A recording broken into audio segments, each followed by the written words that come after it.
psikopatan seorang gadis kecil yang berjudul Orphan tahun 2009. Mungkin kalian udah pernah lihat ini lur, tapi tetap aja mau dilihat berapa kali juga kesadisannya dedek gemes satu ini di luar nalar. Bercerita tentang seorang gadis kecil berumur 9 tahun yang diadopsi oleh sebuah keluarga. Keluarga ini terpikat dengan karismanya. Masalahnya, mereka belum tahu segelap dan sekelam apa masa lalunya. Sang suami istri bernama Kate dan John sedang berada di rumah sakit. Kate sedang hamil besar dan akan melahirkan. Kate berencana menamai anaknya Jessica, sampai akhirnya dia pendarahan. Ketika operasi dilakukan, Kate merasa ada yang aneh. Dengan santainya dokter mengatakan jika bayinya sudah meninggal dan John malah merekam Kate yang sedang kesakitan. Dan ternyata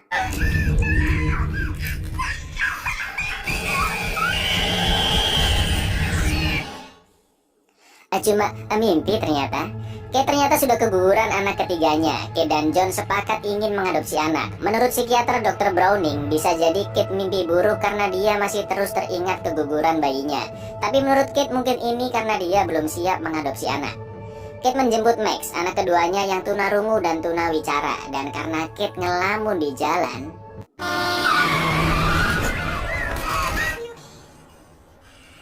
Kate bekerja sebagai guru piano. Lalu John dan anak pertama mereka, Daniel, sudah pulang. Max selalu mencopot alat bantu dengarnya ketika akan tidur dan selalu meminta dibacakan buku cerita yang sama ke ibunya.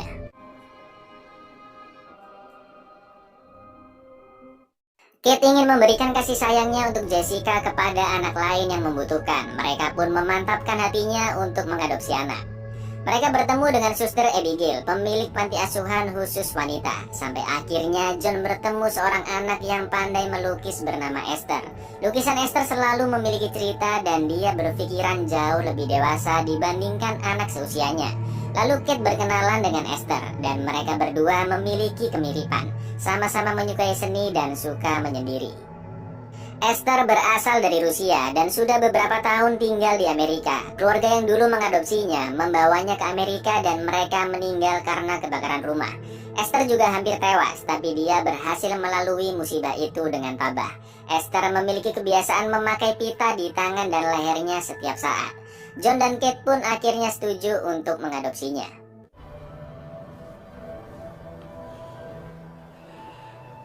Esther berkenalan dengan Max. Selama perjalanan, Esther sudah sedikit belajar bahasa isyarat. Lalu Esther berkenalan dengan nenek Barbara dan juga Daniel. Daniel pun terlihat cemburu melihat orang tuanya yang lebih memperhatikan Esther.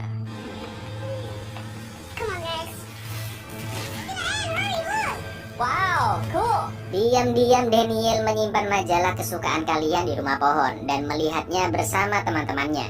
Sedangkan Esther sedang bermain dengan Max. Malam harinya ketika Kate dan John sedang asik-asiknya mengganti oli, tiba-tiba Esther dan Max datang. Esther beralasan ingin tidur bersama karena takut dengan petir. I wanna sleep next to Daddy. John seorang arsitektur dan akan bertemu kliennya hari itu. Daniel, Max, dan Esther juga akan berangkat sekolah. Tapi itu kenapa bajunya tua sekali? Di hari pertama sekolahnya, teman sekelasnya Brenda sudah mengejeknya. Mampus nggak tuh tatapannya? Tunggu pembalasanku. Sepulang sekolah, Daniel bermain paintball dan mencoba menembak burung yang ada di sana. Daniel pun merasa bersalah dan menangis karena sudah melukai burung itu. Tapi dengan santainya Esther bilang jika burung itu harus dibunuh agar tidak menderita. Udah nggak beres ya Esther ini.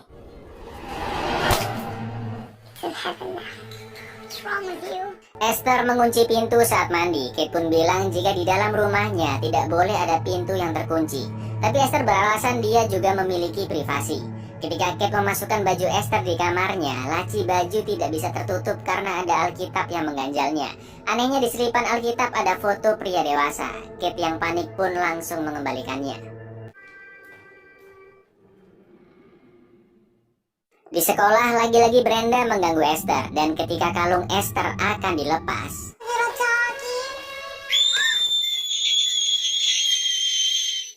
Esther diajari piano oleh Kate. Kate tahu kejadian di sekolah dan dia ingin Esther lebih terbuka padanya, karena Esther sudah menjadi bagian dari keluarganya. Kate pun menunjukkan abu Jessica yang ditebar di pekarangan rumah dan tanaman yang tumbuh di sana dianggap sebagai bagian dari diri Jessica. Esther pun menangis mendengarnya.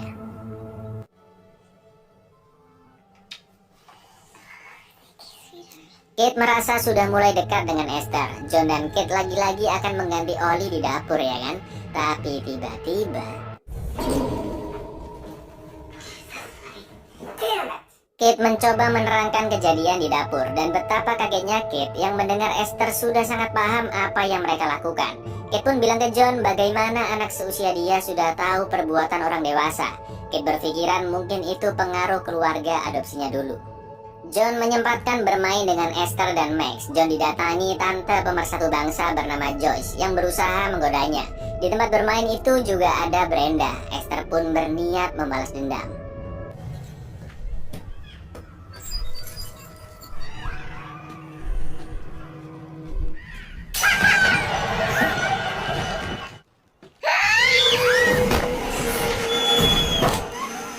Pergelangan kaki Brenda patah dan mendapatkan 6 jahitan. Ayah Brenda bilang Esther lah yang mendorongnya. Tapi Esther mengaku jika Brenda terjatuh sendiri saat mereka sedang bermain. Max juga mengatakan hal yang sama. Daniel yang merasa aneh dengan kebiasaan Esther berkata kasar padanya. Can you eat normal? I am eating normal. She's not my fucking sister. Karena Daniel tidak mau minta maaf ke Esther, John mengunci rumah pohon sampai dia meminta maaf. Di supermarket, Suster Abigail menelpon Kate untuk meminta catatan kesehatan dan gigi dari Esther. Tapi ternyata Esther selama ini nggak mau dibawa ke rumah sakit. Esther pun meminta Max untuk menguping pembicaraan Kate. Kate bilang jika Esther pernah berkata kasar padanya. Kate juga menceritakan tentang Brenda, yang mungkin aja emang Esther yang mendorongnya. Sesampainya di rumah, betapa kagetnya Kate yang melihat Esther tiba-tiba sangat pandai bermain piano. Padahal sebelumnya dia seperti tidak bisa bermain. John masih membela Esther karena dia selalu bersikap baik di depannya. Esther ternyata bilang ke Kate jika John telah merayu Joyce. Padahal kan kebalikannya ya lur. Karena hal inilah mereka jadi bertengkar. Keesokan harinya Suster Abigail datang ke rumah mereka. Suster Abigail bilang sepertinya memang ada yang salah dengan Esther. Ada banyak kejadian-kejadian buruk yang terjadi dan Esther selalu ada di sana. Seperti pencurian, perkelahian, kecelakaan, dan juga insiden kebakaran keluarga yang mengadopsinya ternyata disengaja. Namun pelakunya tidak pernah ditemukan. John masih membela Esther karena dia hanyalah seorang gadis kecil berumur 9 tahun. Kate tetap ingin Esther dibawa ke Dr. Browning. Esther yang menguping pembicaraan itu meminta bantuan Max dengan beralasan Suster Abigail orang yang jahat dan mau membawanya pergi. Esther mendapatkan kunci ke rumah pohon dan juga ada kunci berangkas yang berisi sebuah pistol. Esther pun mengambilnya dan dia juga membawa sebuah palu. Rencana psycho Esther pun dimulai.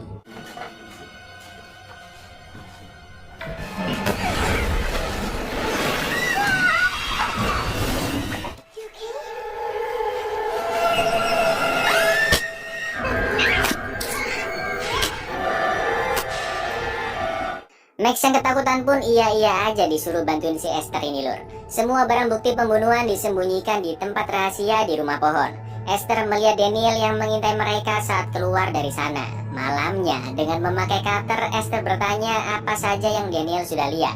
Daniel bilang jika dia hanya melihat mereka keluar dari rumah pohon. Esther pun mengancam akan memotong titik Daniel jika memberitahukan apa yang dia lihat. Esther berhasil meyakinkan Dr. Browning bahwa tidak ada masalah padanya.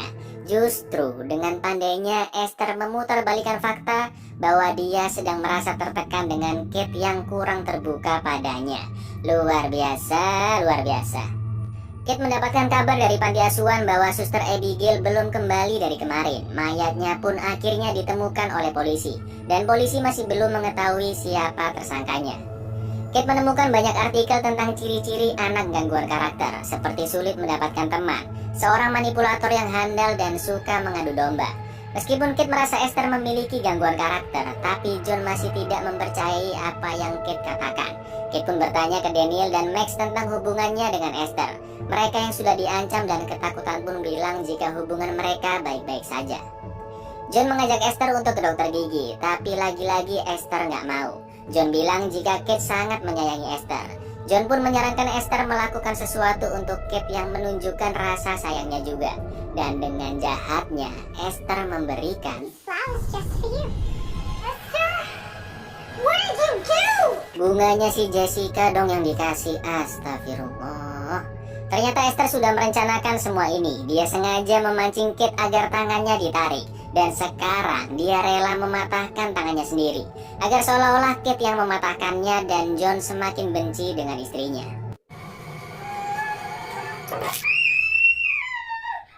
Oh my god. Now look at it. John mulai membenci Kate. Untuk menenangkan dirinya, Kate membeli 2 botol minuman alkohol. Tapi Kate tidak sanggup meminumnya dan membuang salah satunya. Ketika Kate mengantarkan mereka bertiga ke sekolah, lagi-lagi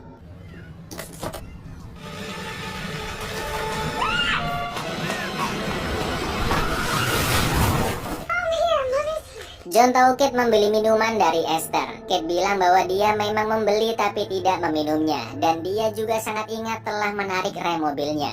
Kate ingin John mempercayai semua omongannya. Tapi karena semua kesalahan mengarah ke Kate, John tidak bisa mempercayainya. Dr. Browning dan John ingin Kate direhabilitasi.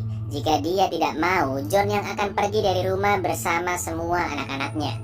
Daniel ingin Max mengatakan yang sejujurnya. Max pun bilang jika Esther telah membunuh Suster Abigail dan meletakkan barang buktinya di rumah pohon. Masalahnya, Esther udah nguping lur.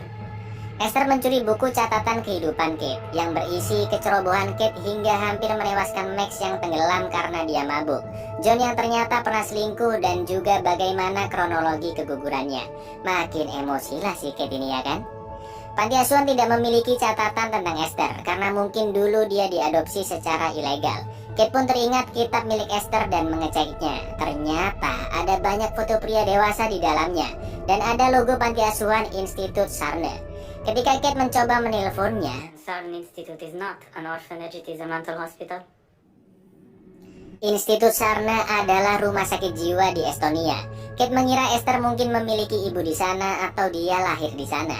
Kate pun mengirimkan foto Esther ke Institut Sarne.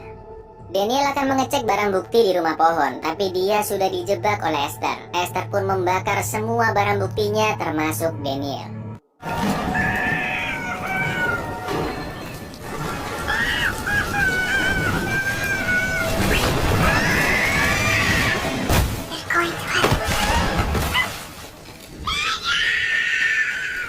Daniel masih bisa terselamatkan meskipun lehernya cedera parah. Kate sudah capek meyakinkan John yang masih tidak percaya.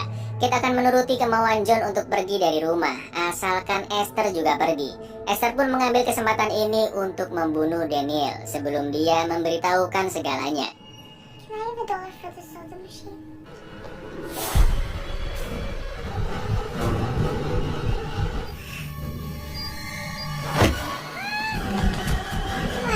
What is it, sweetie?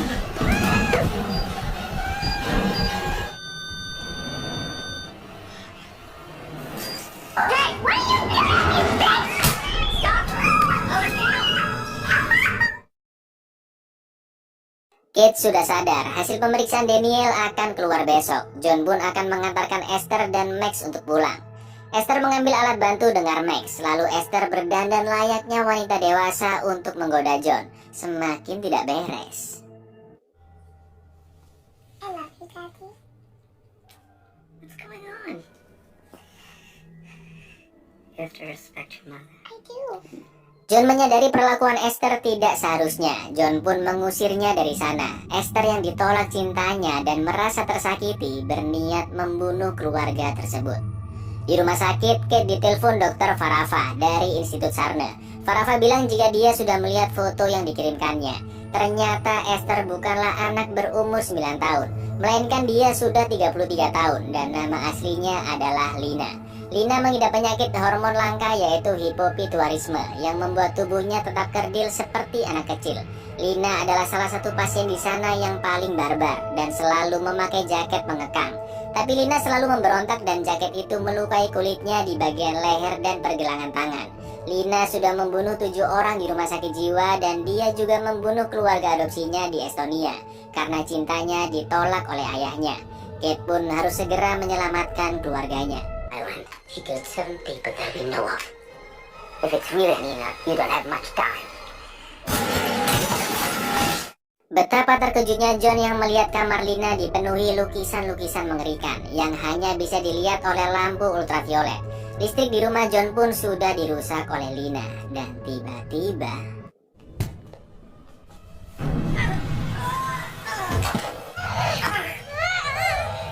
John tewas dan Max melihatnya. Lina mencari keberadaan Max dan mengambil pistol yang sudah dia simpan.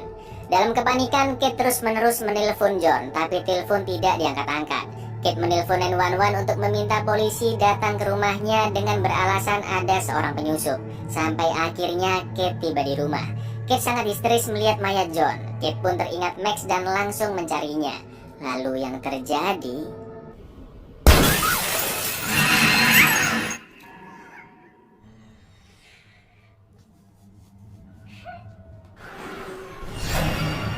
Mukanya tua banget dong ternyata. Kate meminta Max tetap sembunyi di sana. Lalu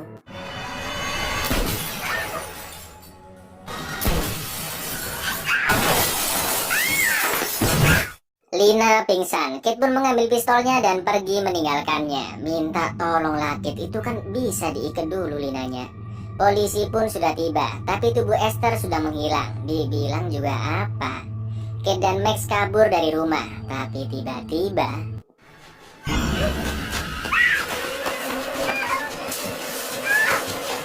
ketika Lina berusaha menusuk Kate, Max mengambil pistol dan akan menembak Lina.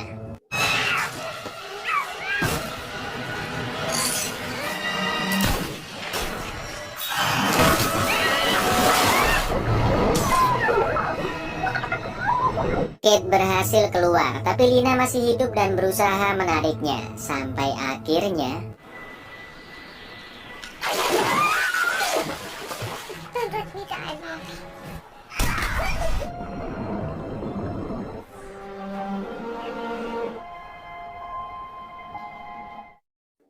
buyar. Jangan sampai ketemu anak modelan Lina begini, jangan sampai lah. Jadi bukan hanya psycho si Lina ini lur, tapi dia juga cerdas dan pintar memanipulasi. Dia sangat tahu gimana cara mendapatkan simpatik dan seketika berubah menjadi seorang psycho saat ada kesempatan. Lina ternyata bukan dari Rusia, melainkan Estonia. Entah itu dia dapat berkas-berkas Rusia dari mana. Kabarnya prequel Orphan akan diproduksi, tentunya mengambil latar jauh sebelum film Orphan. Bisa jadi ketika dia membunuh 7 orang di rumah sakit jiwa, atau ketika dia membakar rumah keluarga yang mengadopsinya sebelumnya. Yang pasti lur, jangan sampai kalian ketemu anak macam begini.